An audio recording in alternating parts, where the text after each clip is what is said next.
people detest Christian nationalism when it's about Christians trying to enforce Christian morality on issues of marriage, on issues of faith, on issues of, say, upholding the Ten Commandments and having them recognized at the state level. The left hates Christian nationalism. But the kind of Christian nationalism they love is the kind of Ron Sider, everyone needs to be a socialist. Right. We need to, take the Olivet Discourse, strip it out of its context, but we need to do what Walter Rauschenbusch wanted and promote a social gospel. Right. We need to have open borders. We need to have U.S. aid pouring into Christian compassion ministries, Right.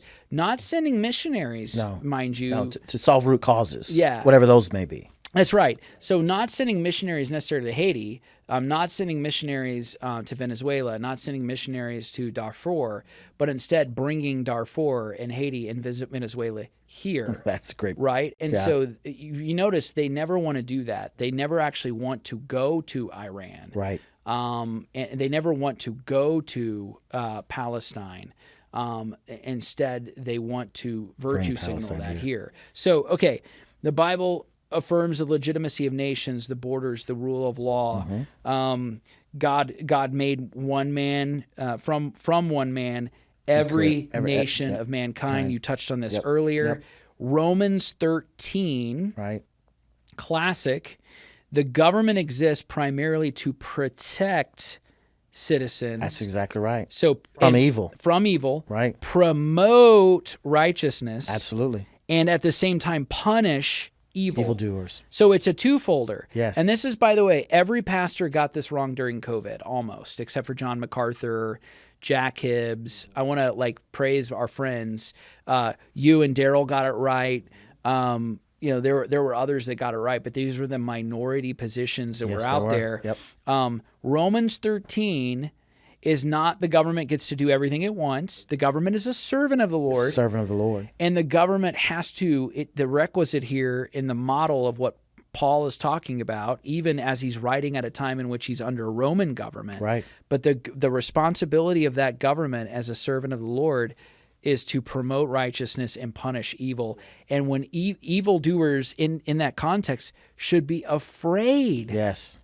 And so when the righteous are the ones being harassed, when the righteous are the ones that are being put down, locked down, arrested, incarcerated, fined, taxed, all of that, and those who commit evil go scot-free. Yeah, that's evil government. That is evil government. Yeah. And so that is a subversion of the truth. It is. And righteous citizens should absolutely bring that government into accountability.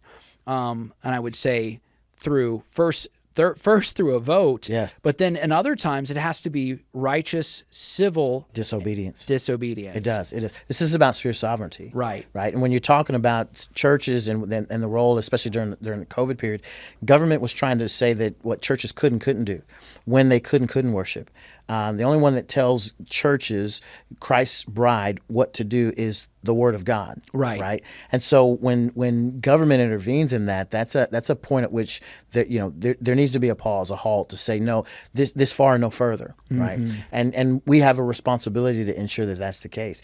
We do have a responsibility to submit to governing authorities, but that goes for its citizenry and those who are trying to commit unlawful acts against government, right? That's right. So they have a responsibility as well to abide by the law of the sovereign nation that they're trying to enter, and that's not what's happening. No other nation has shown greater restraint when it comes to exercising the law than the United States. Absolutely. No other country. And so you look at FBI crime statistics when it comes to police shootings, when it comes to American citizens dying at the hands of law enforcement accidentally, but in the performance of their duty. Yep. And those statistics are consistently low compared to any other nation. You have to bribe, in many cases, if you go down to Mexico, you have to bribe the federales. Right. You have to bribe the police and the judges for protection. Bribing is a part of doing business. Right. Bribing is a part of the widow's plea for justice. Right. And so that has been something that is a consistent theme in other nations where Yes. there's a breakdown Yes. of law and order. Yeah. So in the United States, I mean, just recently, and this is insane, that this goes back to Romans 13. So you have ICE,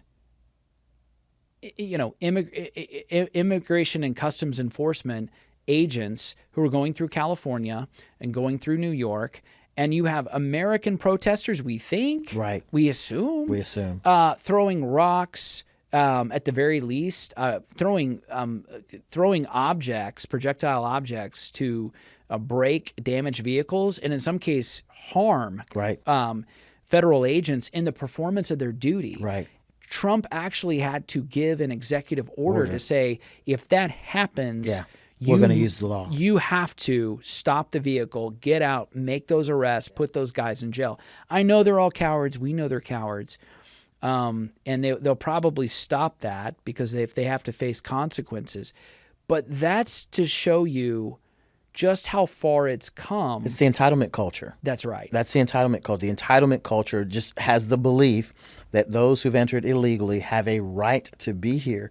And no one, especially government, federal government, has the role of protecting its citizenry or taking these lawbreakers, rounding them up and sending them back to their country of origin. That's right. And so they don't believe that. And as a result, they are the point you're making is brilliant because that's how far we've gone. Right. We have gone so far off of the beaten path, off of truth, away from righteousness, that we're defending evil. Yes. We're defending the wicked. We're defending the lawbreaker while having no compassion for those who've suffered under the hand of these lawbreakers, suffered under the violent acts that have been committed against them, even to the point of death. Yeah. There's no care. There's no compassion. I think about the ladies on The View. They had nothing to say about the Laken Riley Act. Right. They had nothing. There was not a tear shed for those kinds of situations. What they see is, that's the politicization of a bad situation. Right. Like it was like almost as if it was an oopsie, right? Like a one-off. And when you bring to their thought process, no, this is happening over and over and over again. There's still no compassion. No. And there's still passion on the side of encouraging more of the same kind of behavior from people who are entering the country illegally.